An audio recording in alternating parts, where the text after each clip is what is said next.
kelompok masyarakat yang mendiami kota Jakarta dan sekitarnya, dan merupakan keturunan dari penduduk Batavia atau nama Jakarta pada zaman kolonial dari abad ke-17. Nama Betawi sendiri berasal dari pelafalan lokal masyarakat Jawa dan Sunda yang mengacu pada kota Batavia, ibu kota kolonial Hindia Belanda pada masa penjajahan. Setelah melalui proses pembauran dan pernikahan dari masyarakat berbagai suku bangsa, lahirlah kristalisasi dari kebudayaan ini yang secara kolektif saat ini disebut sebagai suku Betawi.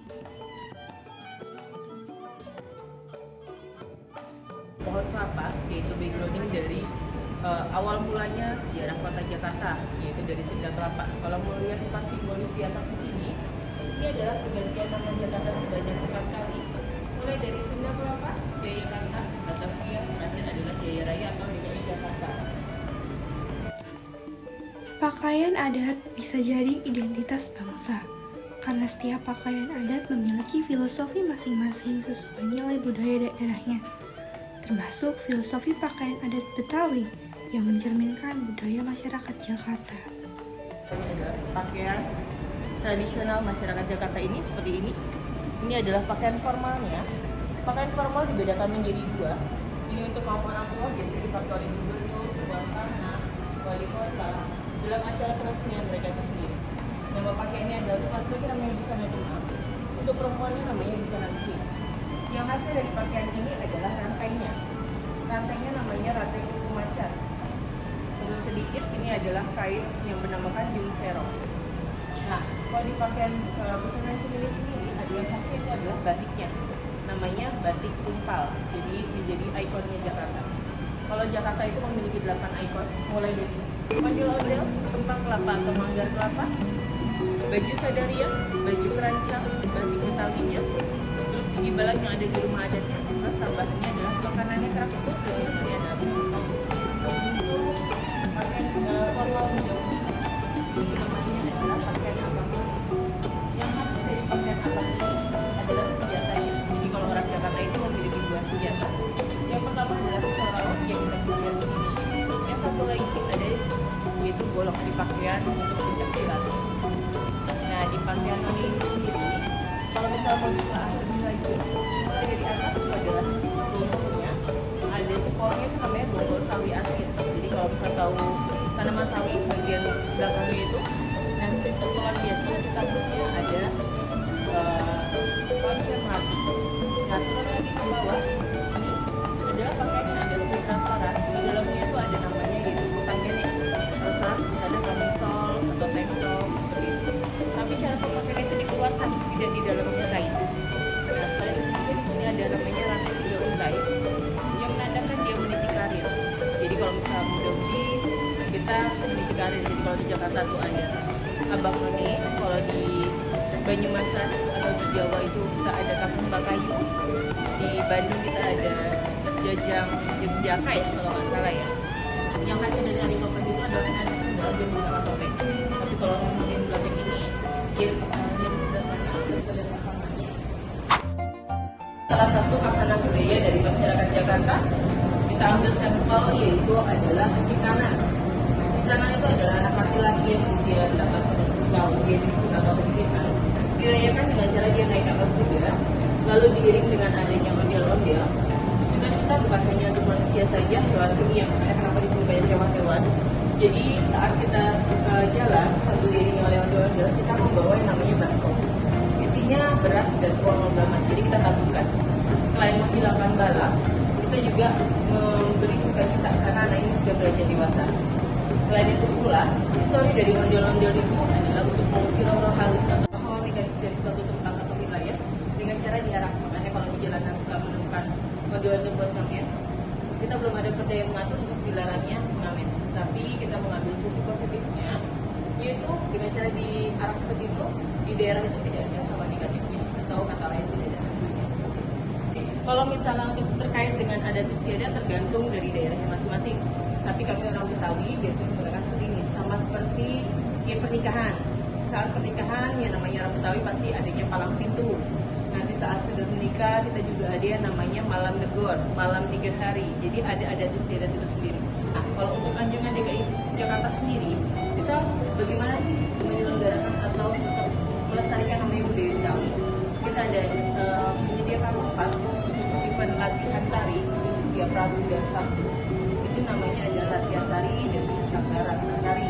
Nah, setiap weekend kita biasanya ada event-event juga seperti acara pentas malam itu ataupun acara kesenian kayak bela diri, pencak silatnya ataupun alat musik gambang kromong yang kita lestarikan juga.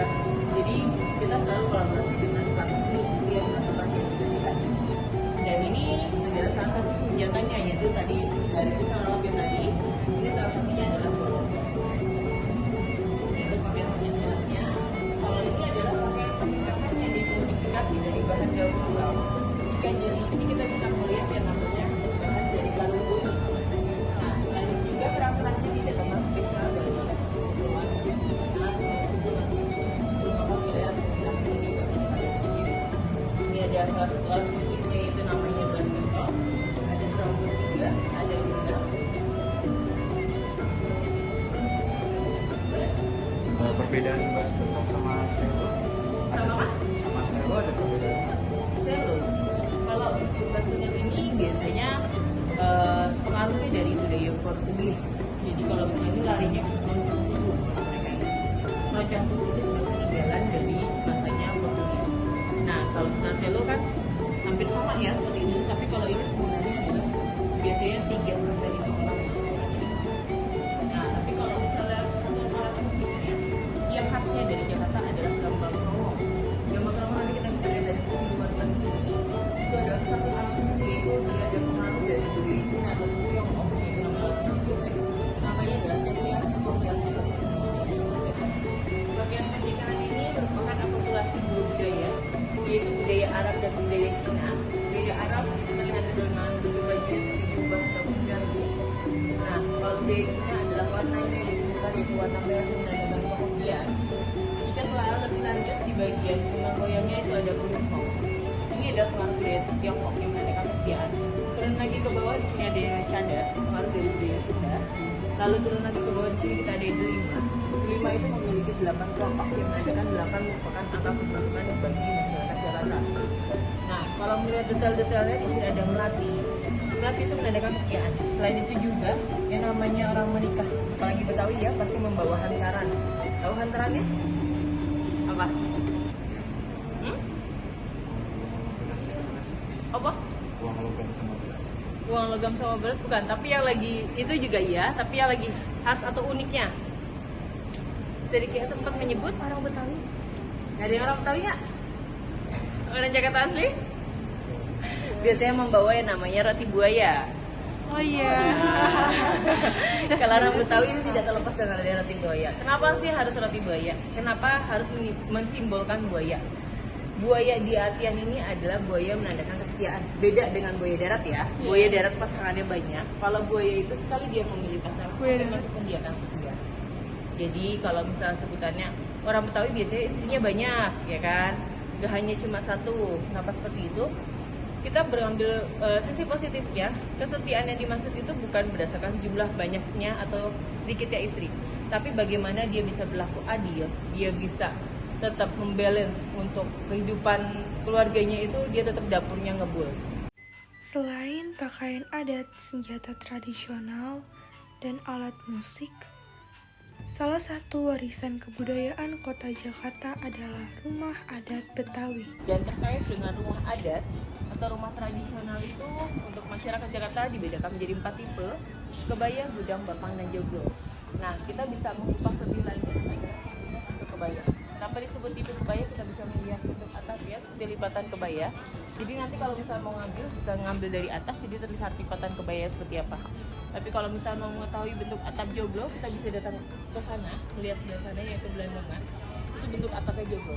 Nah, yang membedakan rumah adat yang ada di Jakarta dengan yang ada di daerah lain adalah ini. Di daerah lain tidak memiliki itu. Ini namanya adalah gigi belalang. Filosofinya dari gigi belalang. Nah, tahu hewan belalang semua? Ya, hewan belalang itu adalah mengumpulkan makanan bagaimana dia bertahan untuk hidup. Nah, kami orang Betawi mengambil simbolis atau filosofi dari itu karena kita bisa bekerja serabutan apa aja, mau warung, mau berladang, mau berkebun, mau kantoran, mau rumahan, yang penting ibarat kata dapurnya ngumpul. Jadi kebutuhan rumah tangganya terpenuhi. Itu untuk filosofinya itu sendiri. Tapi terkait dengan arsitektur atau background dari masyarakat Jakarta atau masyarakat Betawi adalah Muslim. Kenapa seperti itu? Bisa dilihat dari ruang tamunya. Ruang tamunya itu dibedakan laki-laki dan perempuan. Untuk laki-lakinya itu adalah kotak ataupun persegi. Kalau perempuan itu bulan ataupun lingkaran. Nah, ornamen di dalam rumah adat masyarakat Betawi itu ada ini. Tahu namanya? Kepalatan di usaha ataupun tanda keluarga yang menandakan strata sosial seseorang. Jadi kalau di dalam rumah itu ada hiasan seperti ini banyak, menandakan strata sosial tinggi atau sebutannya orang kayanya Betawi kurang lebih seperti itu. Nah, udah pada punya pacar? Kelas berapa sih? 10 berarti kelas? Satu SMA. Nah, udah kenal satu sama lain? Udah deh. Udah. Kalau yang nama pacaran, kalau zaman sekarang kan diajak, bisa goncengan, bisa pegangan tangan. Tapi kalau kami orang Betawi yang masih mengembangkan adat istiadatnya, laki-laki ngapel ke rumah perempuan ataupun mengajak pacaran, dia kan duduk di depan, perempuannya kan di dalam, terus sampainya melalui hubungan ini. Jika laki-laki itu mau meninggalkan makanan, minuman, buah, ataupun hiasan lainnya yang buat perempuan, setelah laki-laki itu pergi, barulah perempuan itu keluar. Nah, selain itu juga yang namanya rumah adat tradisional apapun dan dimanapun pasti bahannya adalah dari kayu, kurang lebih dari anyaman bambu untuk atapnya, temboknya juga sama anyaman bambu juga. Kenapa seperti itu? Kita kembali lagi seperti ini, yaitu ukiran bunga cempaka yang menandakan kita kembali ke Sang Pencipta. Jadi namanya manusia adalah kita berasal dari tanah, makanya akan kembali lagi ke tanah. Jadi kurang lebih untuk rumah tradisional hampir sama seperti itu. Masuk aja ke dalam. Untuk ornamen ataupun arsitektur dari rumah adat tradisional itu sendiri, yaitu pengaruh budaya kolonial dan pengaruh budaya Tiongkok. Kolonial seperti ini, kalau budaya Tiongkok atau budaya Cina adalah pembatas tiap ruangan yang seperti ini. Ini namanya liong. Mau lihat kamarnya? Mau. Masuk aja. Masuk aja ke dalam. Kamarnya itu merupakan namanya kamar ranjang kero, yaitu ranjang panggung. Ada ornamennya yang namanya adalah kelambu. Jadi namanya orang Betawi itu tidak butuh yang namanya selimut, cover, AC karena sirkulasi udaranya sangat bagus. Jadi jangan lihat ke atas ya, kalau di atas AC-nya hanya menempel saja tapi tidak dipergunakan. Dan di sini juga ada kaca riasnya. Kaca riasnya masih tempo dulu, jadi masih banyak hiasan di kanan dan di kiri. Masuk aja nggak apa-apa. Silakan. Ramah, tempat bercerita di atas balai-balai ini sendiri. Dan di sini kita bisa contoh tampilkan, yaitu namanya permainan anak Betawi, tahu semua namanya ya, congklak. Nah, di sini perkakasnya, yaitu biasanya di dapur. Ini ada ceret, ada dandang. Itu yang khasnya adalah dari bahannya tembaga. Nah, kenapa tembaga jadi memiliki rasa yang khas atau yang unik? Dan cara membersihkannya sangat unik pula. Di sini kalau bisa melihat bentuk warna hijau-hijau, kita membersihkannya adalah dengan menggunakan batu hijau. Jadi kalau bisa di rumah bapak ataupun kakak punya batu akik, digosok kan akan mengkilap. Nah, karena kita kebanyakan jadi warnanya jadi hijau begini. Harusnya dia mengkilap ya. Nah, di sini ada tempayan. Tempayan ada dua fungsi. Tempayan yang diletakkan di dapur itu untuk menyimpan beras. Jadi kita letakkan dulu kain berwarna putih, kita masukkan berasnya, lalu ditutup untuk menghilangkan kutu. Dan tempayan besar itu adalah untuk menyimpan air. Nah, biasanya kalau misalkan kita dari luar, kita tidak boleh masuk ke dalam rumah langsung. Jadi ngaso dulu di luar, menghilangkan hawa negatif, barulah nanti kalau itu udah hilang, kita baru bisa masuk. Sama seperti halnya penerapan dengan ondel-ondel itu sendiri. Nah, ini yang tadi saya bilang cara membuat batik. Nih kita contohkan, yaitu batiknya batik tulis. Nah, batik tulis ini cara duduknya agak gini ya, bersimpuh. Jadi agak miring. Nah, posisi miring ini, tungkunya ini ada di depan. Jadi kompornya masih menggunakan kompor minyak tanah yang dengan bahan ada sumbunya. Ini namanya adalah malam. Ini yang namanya canting tulis. Biasanya perempuan Cara duduknya miring seperti ini, dan di sini ada kainnya. Kainnya biasanya agak dipangku. Jadi kalau ngambilnya ini gini, agak ditetek dulu sedikit. Jadi kalau misalnya posisinya ini jangan terlalu tinggi karena akan tumpah ke sini dan panas. Jadi agak datar, kita giniin dulu. Sambil kita tiup, kita oleskan seperti ini. Jadi ini posisinya miring ya. Gini kita ukir satu-satu, terus nanti ambil lagi seperti ini. Nah, kalau misalkan harusnya kan dia berpola kosong ya. Dia tidak ada motifnya. Misalkan perempuan itu lagi melamun ataupun dia nggak sengaja tersenggol, maka dia akan membuat pola baru. Makanya itulah yang disebut batik banyak titik itu sendiri. Kurang lebih seperti itu untuk cara pembuatan batik. Tapi terkait dengan rumah adat, yang membedakan setiap tipe rumah adat berdasarkan bentuk atap, bentuk panjang bangunan, dan juga banyaknya teras kanan dan kiri.